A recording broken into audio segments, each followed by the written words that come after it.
শিব ঠাকুরের সম্পর্কে শ্রীমদ্ ভাগবতমে বর্ণিত হয়েছে, নিম্ন গানাং যথা গঙ্গা দেবানাম অচ্যুত যথা বৈষ্ণবানাং যথা শম্ভু পুরাণামিদং তথা।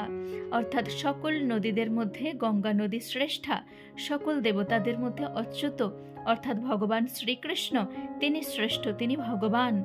আর বৈষ্ণবানাং যথাশম্ভু, সকল বৈষ্ণবদের মধ্যে দেবাদিদেব মহাদেব শিবশম্ভু তিনি শ্রেষ্ঠ। আর সকল পুরাণের মধ্যে শ্রীমদ্ ভাগবত মহাপুরাণ অমূল পুরাণ শ্রেষ্ঠ। তো সামনেই 2024 সালের 9ই মার্চ শনিবার শিব চতুর্দশী, শিবরাত্রি ব্রতের উপবাস।